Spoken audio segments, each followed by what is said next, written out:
Assalamu alaikum students. My name is Kinza. So I am going to discuss float point data type. जैसे कि हमने पहले पढ़ा कि इंट डाटा टाइप्स क्या होते हैं, ठीक है, वो किस किस कैटेगरी में हमारे पास स्टोर होते हैं।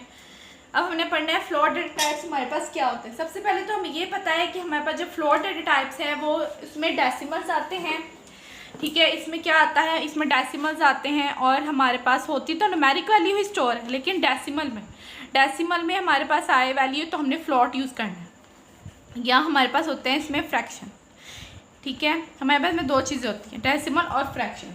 So the floating point data is a numeric value with decimal point or fraction. It is also called a real data type. इसको हम रियल डाटा टाइप्स भी बोलते हैं, ठीक है, क्योंकि इसमें रियल वैल्यूज़ का इस्तेमाल किया जाता है, राइट। सो इट इंक्लूड बहुत पॉजिटिव एंड नेगेटिव वैल्यूज़। इसमें भी दोनों होती हैं, पॉजिटिव भी होती हैं और नेगेटिव भी होती हैं, लेकिन जो हमारे पास पॉइंट में हो, ठीक है, पॉइंट्स में अगर हमारे पास आए तो वो हमारी वैल्यू स्टोर होती है। नेक्स्ट हमारे पास आती है, नेक्स्ट में हमारे पास आता है कि इसमें जो नेगेटिव है, नेगेटिव वैल्यूज़ में माइनस साइन यूज़ होता है, पॉजिटिव में प्लस साइन यूज़ होता है, ओके। सो फॉर एग्जांपल हमारे पास आता है 10.5, ठीक है, हमारे पास आ जाती है 3.3, ये हमारी डेसिमल वैल्यूज़ हैं, पॉइंट्स में है तो इसमें फ्लोटिंग पॉइंट्स में है। अच्छा, अब हमने देखना है कि इसकी कितनी टाइप्स हैं, types of floating data types, ठीक है। Types of floating data types हमारे पास क्या क्या हैं। सबसे पहले हमारे पास आती है कि फ्लोट डाटा टाइप क्या होती है। Float data type is used to store real value. Float data type हमारे पास कौन सी डाटा टाइप है, फ्लोट जो है वो स्टोर करती है रियल वैल्यू को, ठीक है, वो स्टोर करती है रियल वैल्यू को, और उसकी वो कितने बाइट्स मेमोरी स्पेस जो है वो लेती है, ठीक है। हमारे पास ये लेती है 4 बाइट्स, ये 4 बाइट्स मेमोरी स्पेस लेती है, ठीक है। It takes 4 bytes in memory. It range, इसकी रेंज क्या है, हमारे पास जो इसकी रेंज है वो है 3.4 मल्टीप्लाई 10⁻⁻38, इधर से लेकर 2, ये माइनस में है, ठीक है, और 3.4 मल्टीप्लाई 10⁻38, राइट, इतनी, ये माइनस में, ये प्लस में, इतनी इसकी रेंज है, okay. It provide the precious of 6 decimal places, ठीक है, ये हमें प्रोवाइड करता है 6 डेसिमल प्लेसेस के। नेक्स्ट हमारे पास आता है डबल। डबल हमारे पास क्या है, एक होती है हमारे पास फ्लोट डाटा टाइप, एक होती है डबल डाटा टाइप। जैसे मैंने आपको पीछे बोला, जो डबल डाटा टाइप है वो क्या है, वो इसी की डबल वैल्यू है, रियल नंबर्स की डबल वैल्यू, रियल वैल्यू की ही डबल वैल्यू है, ठीक है। Data types, double data type is used to store large real number, ठीक है। जैसे हमने पीछे पढ़ा कि डबल डाटा टाइप क्या करता है, is used to store large real numbers को स्टोर करने के लिए हमारे पास जो यूज़ होती है वो होती है डबल डाटा टाइप्स, ओके। और ये कितने, जब अगर ये डबल है वो कितने लेती थी, 4 बाइट्स लेती थी, लेकिन ये डबल है तो डबल कितने लेगी, वो 8 बाइट्स लेगी। कितनी मेमोरी स्पेस लेगी, 8 बाइट, और इसकी रेंज भी ज़्यादा होगी, इससे डबल होगी, तो इसकी रेंज हमारे पास आती है 1.7 मल्टीप्लाई 10⁻⁻38 टू 1.7 मल्टीप्लाई 10⁻⁻308, यहाँ पे 308 है, ओके। इसकी रेंज इससे डबल है। एंड नेक्स्ट, और ये कितने प्रीशियस में हमारे पास आता है, डेसिमल प्लेसेस आते हैं इसमें 15, इसमें कितने आते थे डेसिमल प्लेसेस, 6, ओके। नेक्स्ट हमारे पास आती है लॉन्ग डबल, ठीक है, एक हमारे पास होती है लॉन्ग डबल। अब लॉन्ग डबल और डबल में क्या फ़र्क है, डबल हमारे पास क्या है, फ्लोट का डबल है, फ्लोट का डबल, और लॉन्ग डबल डबल का डबल, ठीक है, इस तरह। मतलब इसमें उसमें कितनी मेमोरी स्पेस वो लेता था 4, इसमें ये डबल में कितनी ली उसने 8, लॉन्ग डबल में वो कितनी लेगा मेमोरी स्पेस, लॉन्ग डबल में वो लेगा मेमोरी स्पेस 10 बाइट्स, ठीक है। लॉन्ग डबल क्या भी हमारे पास जो होता है very large value, very large real number को स्टोर करने के लिए यूज़ होता है, वेरी लार्ज रियल नंबर को स्टोर करने के लिए यूज़ होता है, ठीक है। और इसमें हमारे पास इसकी मेमोरी स्पेस कितनी है, 10 बाइट्स वो लेता है, 10 बाइट्स लेता है। तो 10 बाइट्स लेता है तो इसकी रेंज भी ज़्यादा होगी, ठीक है।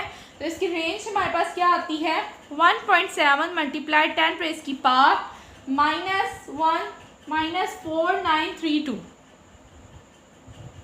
टू 1.7 मल्टीप्लाई 10 रेज़ की पावर 4932। अभी इससे डबल है, डबल की ट्रिपल है रेंज इसकी। नेक्स्ट में हमारे पास आता है कि ये प्रोवाइड करता है कितने डेसिमल प्लेसेस इसमें प्रोवाइड होती है, 19 डेसिमल प्लेसेस में प्रोवाइड होती है। ओके, 19 डेसिमल प्लेसेस में प्रोवाइड होती है। हमने पढ़ा फ्लोट क्या करता है, फ्लोट रियल नंबर्स को स्टोर करता है। उसकी रेंज कितनी होती है मेमोरी की, 4 होती है, डबल की 8 होती है और लॉन्ग डबल की हमारे पास होती है 10, ठीक है। ये सभी हम रियल वैल्यू को ही स्टोर करते हैं, लेकिन इसमें फ़र्क क्या है, फ्लोट रियल वैल्यू करता है, डबल लार्ज रियल वैल्यू करता है और long double very large real value करता है, और इसकी रेंज डिफरेंट है सबकी। नेक्स्ट हमने जिस तरह हमारे पास हम इसका अगर टेबल बनाएं, ठीक है, अगर हमने इसका एक टेबल बनाया है, हमारे पास डेटा टाइप्स आती हैं, बाइट्स कितनी है और उसकी रेंज। पहले आता है फ्लोट, फिर आता है डबल और फिर आता है लॉन्ग डबल। फ्लोट कितनी लेता था डेटा टाइप्स, 4, डबल 8 और ये 10। रेंज इसकी कितनी है, पहले की रेंज कितनी है, 3.4 मल्टीप्लाई 10 रेज़ की पावर -38 टू 3.4 मल्टीप्लाई 10 रेज़ की पावर -38, 3.4 मल्टीप्लाई 10 रेज़ की पावर -308 टू यहाँ पे आना है 1.7 मल्टीप्लाई 10 की पावर -308। फिर नेक्स्ट हमारे पास 107 मल्टीप्लाई 10 की पावर -4932 टू 1.7 मल्टीप्लाई 10 की पावर -4932। अब सबकी चेंज है, ठीक है। ये हमारे पास टेबल ये इंपॉर्टेंट है, ये एमसीक्यू में पूछा जा सकता है। ओके, नेक्स्ट हमारे पास आता है ओवरफ्लो क्या होता है। उम्मीद है कि आपको ये सारी चीज़ें समझ आ गई होंगी। इसमें सिर्फ यही चीज़ एक है कि याद रखने वाली कि कितनी बाइट मेमोरी स्पेस में लेता है, उसकी रेंज क्या है। नेक्स्ट हमारे पास आता है कि ओवरफ्लो और अंडरफ्लो में क्या फ़र्क है। अब हमारे पास ओवरफ्लो और अंडरफ्लो में क्या फ़र्क है। सबसे पहले हमारे पास जो ओवरफ्लो है वो क्या करता है, an overflow occur when the value assign to a variable. अगर हमारे पास एक वैल्यू असाइन की हो वेरिएबल को, is more than the maximum possible value, उसकी मैक्सिमम पॉसिबल वैल्यू से ज़्यादा, मैक्सिमम वैल्यू से अगर हमने एक वेरिएबल को असाइन की हो वैल्यू उसकी मैक्सिमम से ज़्यादा, तो वो ओवरफ्लो कहलाता है, ठीक है। मतलब जब हम एक वैल्यू असाइन करते हैं वेरिएबल को, उसकी मैक्सिमम वैल्यू से ज़्यादा हमने उसे असाइन की, उसकी रेंज से हमने ज़्यादा असाइन कर दिया उसको, तो वो ओवरफ्लो कहलाता है, ठीक है।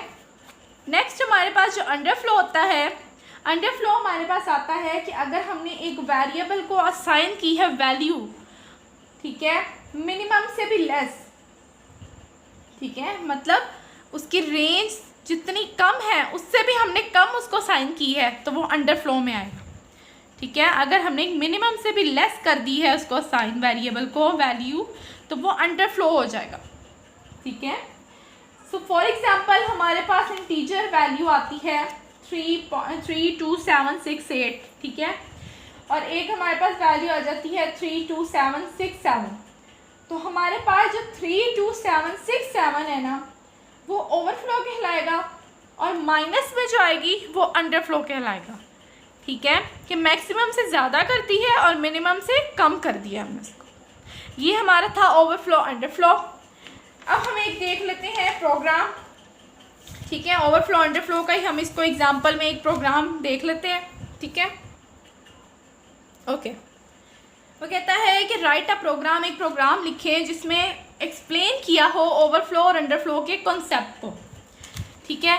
सबसे पहले हमने ऊपर प्रोग्राम में क्या लिखते हैं, सबसे पहले हम उसकी हेडर फाइल बनाते हैं, ठीक है, प्री प्रोसेसर लिखते हैं, वो हमारे पास होती है #include stdio.h। मैंने आपको बताया था ये किस लिए यूज़ होता है, इनपुट आउटपुट के लिए हमारे पास ये यूज़ किया जाता है। नेक्स्ट हमारे पास आता है फंक्शन, मेन फंक्शन, उसको हम बोलते हैं वॉइड में, ठीक है। देन हमारे पास आती हैं ये ब्रैकेट्स, देन कर्ली ब्रैकेट्स हमारे पास आ गई, starting with curly brackets. Okay, हमने एक वेरिएबल का नाम लिख दिया है शॉर्ट टेस्ट वेरिएबल, ये नेम है वेरिएबल का, वेरिएबल नेम है हमारे पास, ठीक है। और हमने इसको किस में लिया है, शॉर्ट में, शॉर्ट इंट में हमने इसको लिया है, किस में लिया है, शॉर्ट इंट में। हमने इसकी वैल्यू रख दी है 32767, हमने इसकी वैल्यू रख दी है, ठीक है। And ending statement with semicolon, ये बहुत इंपॉर्टेंट है, ये अगर नहीं लगाएंगे तो हमारे पास एरर आएगा, ठीक है। फिर हम करेंगे क्लियर स्क्रीन, ठीक है, हमने क्लियर स्क्रीन कर दी। ये लिखो ना लिखो, लेकिन ये लिखना सही रहता है, क्योंकि हमारे पास अगर हमने एक वैल्यू किया है तो अगर कुछ भी उसमें होगा तो वो खुद ही ऑटोमेटिकली क्लियर हो जाएगा। नेक्स्ट हमारे पास आता है कि हमने उसे क्या प्रिंट करवाना है। हमने ओवरफ्लो अंडरफ्लो का बताना था, हमने प्रिंट एफ लगाया। प्रिंट एफ हमारे पास क्या है, मैंने आपको बताया था कीवर्ड है। जो हमारा प्रिंट एफ किस लिए यूज़ होता है, प्रिंट एफ हमें आउटपुट के लिए यूज़ होता है, ठीक है। हमने यहाँ किया डी, ये हमारे पास क्या है, मतलब उस एक वैल्यू हमने अगर उसे इसमें दी है तो वो इसमें कन्वर्ट करके हमें दे दें, डिजिट्स में कन्वर्ट करके दे दें, ठीक है। स्लैश एन यहाँ कोमा, और हमारा वो वेरिएबल का नाम क्या था, टेस्ट वेरिएबल, हमने यहाँ पे लिख दिया, और एंड विथ सेमीकोलन, ओके।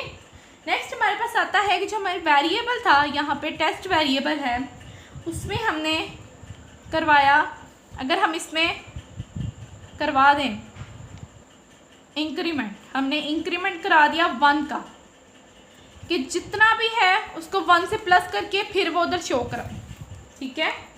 फिर हमारा प्रिंट एफ हमने करा दिया यहाँ पे सेम वही, print f bracket quotation mark t n हमारा कॉमा और वेरिएबल टेस्ट वेरिएबल, ठीक है। नेक्स्ट हमने इसको कहा कि टेस्ट वेरिएबल जो है उसको माइनस करके फिर हमें बताए, माइनस करके फिर प्रिंट कराए, ठीक है। माइनस करके वो दोबारा हमें प्रिंट कराए तो हमारे पास क्या आएगा, ठीक है, टेस्ट वेरिएबल, ओके। और नेक्स्ट हमारे पास आया गेट सी एच, इसका यूज़ मैं आपको बताऊंगी कि क्यों यूज़ किया जाता है। और ये अब हमारे पास आउटपुट क्या आएगी, हमने सबसे पहले प्रिंट क्या कराया, हमने सबसे पहले टेस्ट वेरिएबल को प्रिंट कराया, तो हमारे पास क्या वैल्यू आई 32767। हमारे यहाँ पे हम एक आउटपुट बना लेते हैं, यहाँ पे अपनी आउटपुट लिख लेते हैं, ठीक है। हमारे पास फर्स्ट वैल्यू क्या आएगी, हमने क्या प्रिंट करवाया है कि वो हमें स्क्रीन पे क्या प्रिंट करेगा, टेस्ट वेरिएबल। तो टेस्ट वेरिएबल कितना है 32767, हमने उसको वैल्यू दी है। नेक्स्ट हमने कहा कि जो टेस्ट वेरिएबल है उसमें एक प्लस करके हमें लिख दें। जब वो प्लस करके लिखेगा तो हमारे पास क्या वैल्यू प्रिंट होगी, हमारे पास प्रिंट होगा -32768। जब वो माइनस का कहेगा तो जब वो माइनस में वैल्यू आएगी तो हमारा आएगा 32767, ठीक है। मतलब वो हमारा माइनस हो गया क्योंकि ओवरफ्लो हो गया था, और ये हमारा पॉजिटिव हो गया क्योंकि वो अंडरफ्लो हो गया। तो ये सारा हमारा इस था। नेक्स्ट हम पढ़ेंगे कि हमारे पास जो होते हैं काफ़ी तरह के एरर्स होते हैं, ठीक है, ओवरफ्लो अंडरफ्लो के भी एरर्स होते हैं। नेक्स्ट हमने पढ़ना है एक्सपोनेंशियल नोटेशन क्या होती है, ठीक है, वो मैं आपको नेक्स्ट वीडियो में बताऊँगी, ब्रीफली बताऊँगी। और नेक्स्ट फिर उसके हम पढ़ेंगे कि रेंज और प्रीसियन क्या होता है, ये सारा हम पढ़ेंगे। उम्मीद है कि आपको समझ आया होगा ये प्रोग्राम की। अगर आपको नहीं भी समझ आई तो आप मुझे कमेंट में बता दें, मैं आपको दोबारा समझा दूँगी। ओके, अपना ख्याल रखिएगा, अल्लाह हाफिज़।